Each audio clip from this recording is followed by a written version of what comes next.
I start with the name of Allah. I am Tanveer Anwar. Welcome to Tanveer's Ideas. आज की मेरी video subject English grade 3 के unit 9 my culture my pride की हल शुदा exercise पर है. Let's begin with the first question. Oral communication. A use है learning the sounds. Underline short E in the given lines as in festival and event.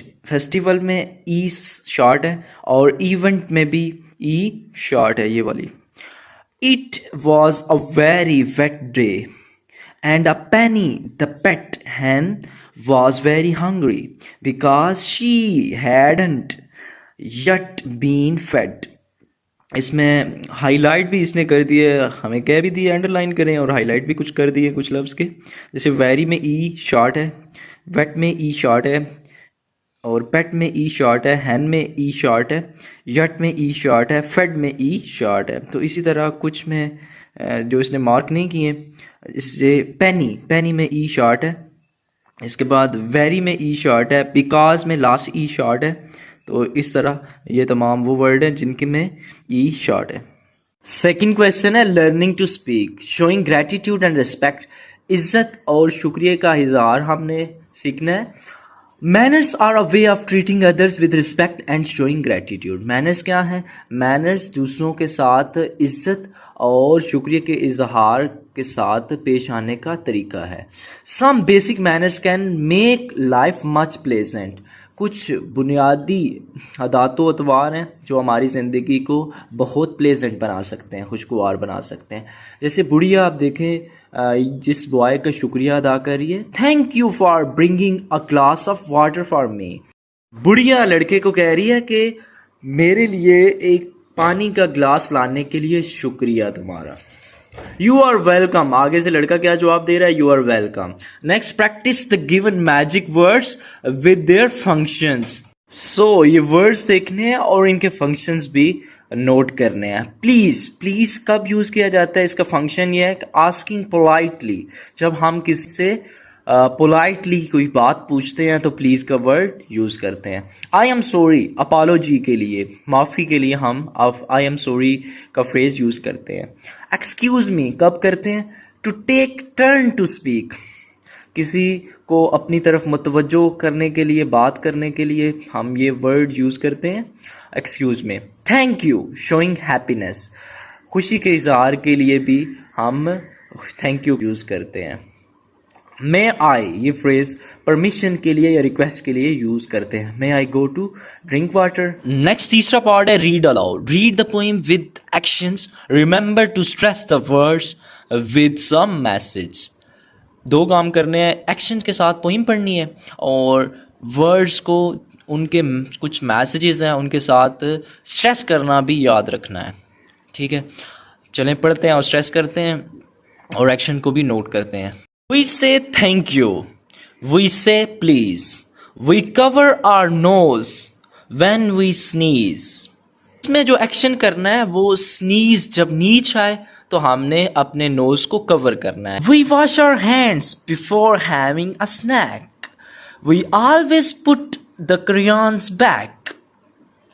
Crayons एक रंगीन pencil को कहते हैं और स्नैक खाने को कहते हैं. खाने के बाद हम हाथ धोते हैं और हम हमेशा क्रेयॉन्स, रंगीन पेंसिल्स का यूज़ करके उसे हमेशा वापस रखते हैं.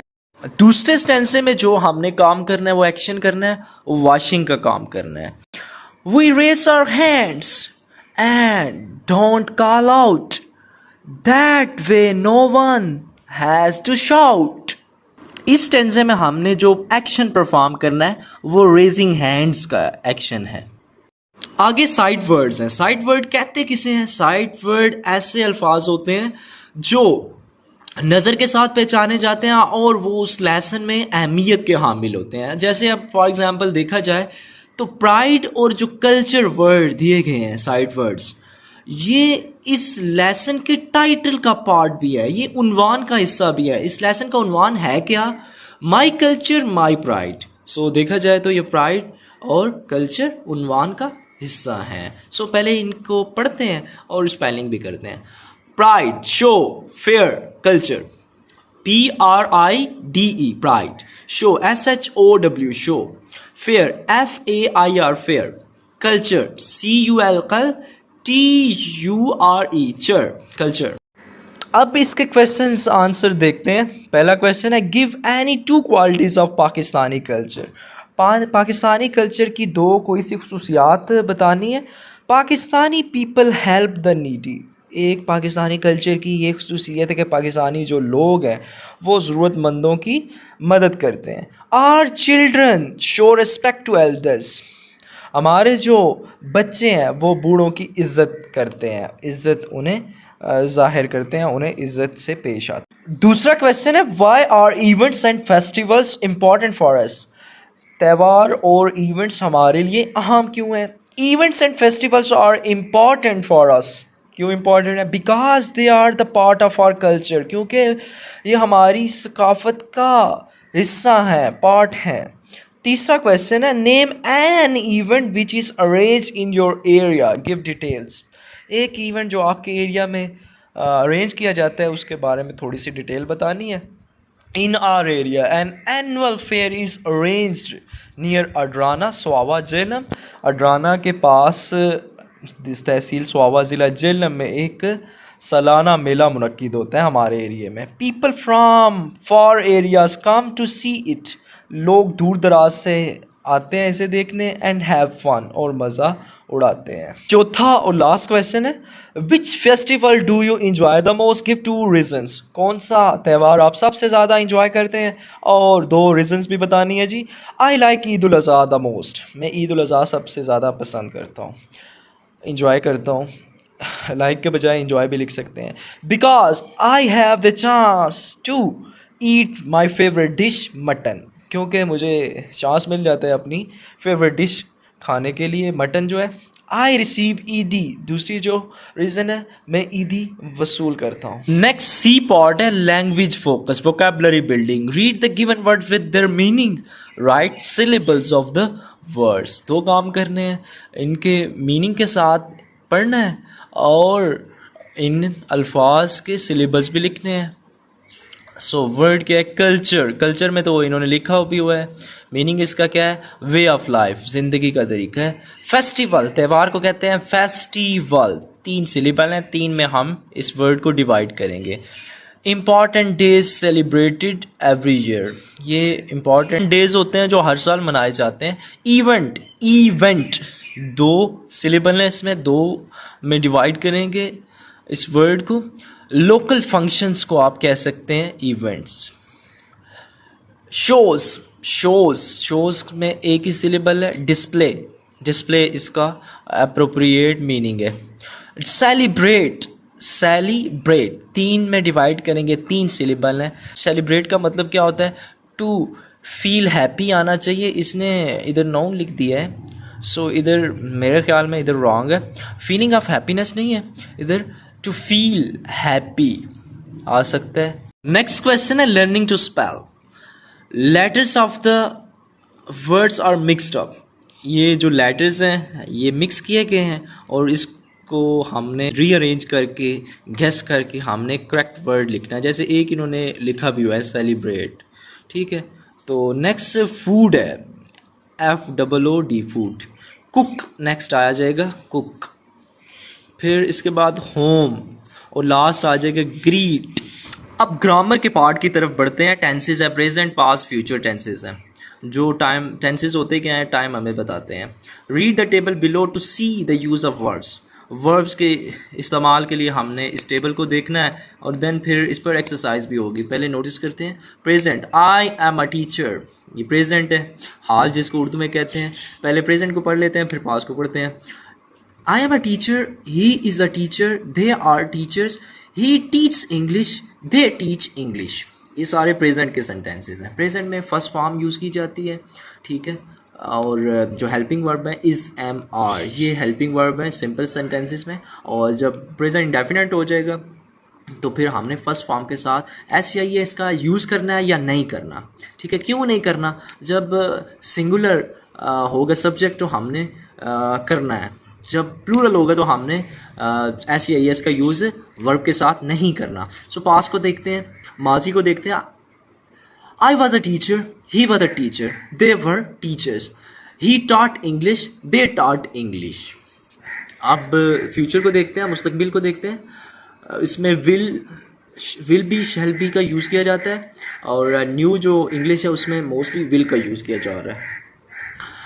I will be a teacher, he will be a teacher, they will be teachers, he will teach English, they will teach English. ये सारे फ्यूचर के सेंटेंसेस हैं। सो इसने ये तरीका भी लिखा हुआ है जो मैंने आपको कुछ बता दिया है, कुछ मज़ीद देख लेते हैं। प्रेजेंट में क्या करते हैं, फर्स्ट फॉर्म यूज़ होती है। प्रेजेंट में फर्स्ट फॉर्म यूज़ होती है। हेल्पिंग वर्ब में प्रेजेंट की is, M, are.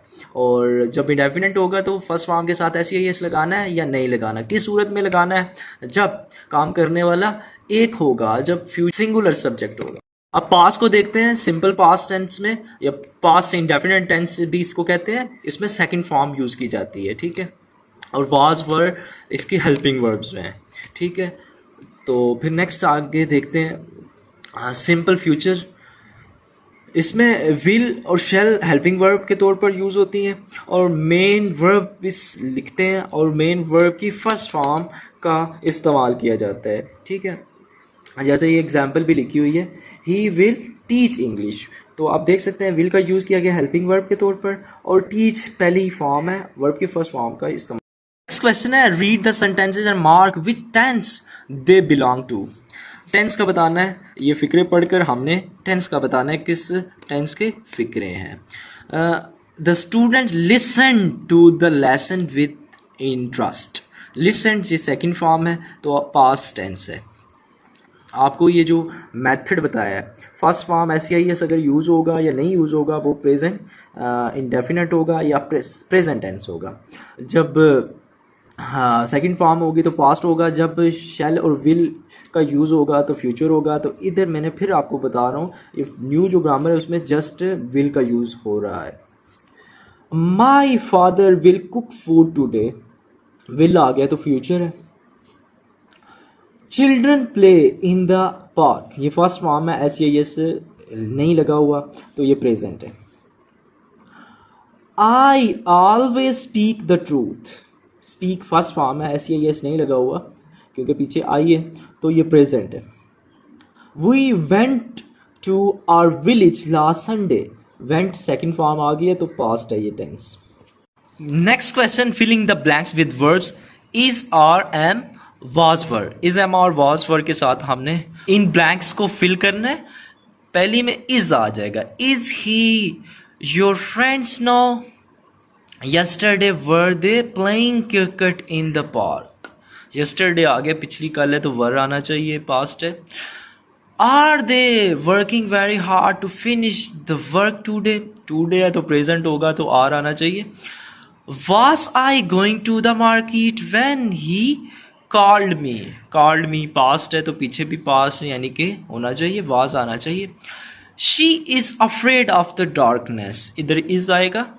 Was he calling me last night, पिछली रात को वो मुझे बुला रहा था, पिछली रात है तो was ही आना चाहिए, past आना चाहिए। Next last part, D part है, learning to write. Add 2 to 4 more festivals of your choice to the list given under from your own surroundings। ये हमारे फेस्टिवल जो नेशनल फेस्टिवल्स हैं या हमारे लोकल फेस्टिवल्स हैं, ये लिस्ट दी गई है और हमने जस्ट 2 से 4 तक और ऐड करने हमने मज़ीद। सो मैंने ये 2 फेस्टिवल जो हमारे नेशनल डेज़ हैं वो मैंने ऐड किए हैं। जैसे 6 सितंबर डिफेंस डे जो हमारा है, celebrated in the memory of those who died in the Indo पाक वॉर ऑफ 1965। 1965 की जंग में, इंडिया पाकिस्तान की जंग में जो शुहदा शहीद हुए थे, उनकी याद में हम ये डिफेंस डे 6 सितंबर को मनाते हैं। 7 सितंबर को एयरफोर्स डे मनाया जाता है, ये भी हमारा नेशनल डे है। Celebrated to commend the role of Pakistan air force in the 1965 war with India. 1965 की जो वार थी जो इंडिया के साथ, उसमें पाक एयरफोर्स का जो रोल है उसको प्रेस करने के लिए, उसकी तारीफ़ करने के लिए हम ये सेलिब्रेट करते हैं। नेक्स्ट क्वेश्चन क्रिएटिव राइटिंग पर है। Right and complete the lines given under as your first effort of expository writing. Expository writing कौन सी होती है? is to give information. Information देने के लिए होती है. We explain a subject. हम कोई मजमून कोई टॉपिक को हमने explain करना होता है. Give directions, मुख्तलिफ जो हदायत देते हैं. और शो हाउ समथिंग हैपन्स, और जाहिर करते हैं, बताते हैं कि कैसे चीज़ें रूनुमा होती हैं. We use linking verbs. Linking verbs का भी इस्तेमाल करते हैं, जैसे first, second, then and finally है. This helps the reader to follow the idea. Title हमें दिया गया है प्लेइंग लूडो. प्लेइंग लूडो में आउटलाइन दी गई है. Introduction, idea 1, idea 2, conclusion. ये हमारी हेल्प आउट भी की गई है. उसके अकॉर्डिंग हमने जस्ट 1 से 2 लाइन्स लिखनी है. Just ludo is an indoor game, it is played for fun. ये भी लिखा गया है. अब फर्स्ट आइडिया में फर्स्ट 2, 3 और 4 प्लेयर्स कैन प्ले. अब second, game rules are decided before the game. Game rules, game के जो असूल हैं खेलने से पहले डिसाइड किए जाते हैं. Idea 2, letter it begins with a 6. एक 6 से आगाज इसका होता है. On a dice. Then players have to wait for their turn. फिर प्लेयर्स को भी वेट करना पड़ता है अपने टर्न के लिए. कंक्लूजन में finally the person who first arrives at the winning house is the winner. जो विनिंग हाउस में पहले पहुंच जाता है वो विनर कंसीडर किया जाता है और विक्ट्री सेलिब्रेट की जाती है with fun. So this is a creative activity which was done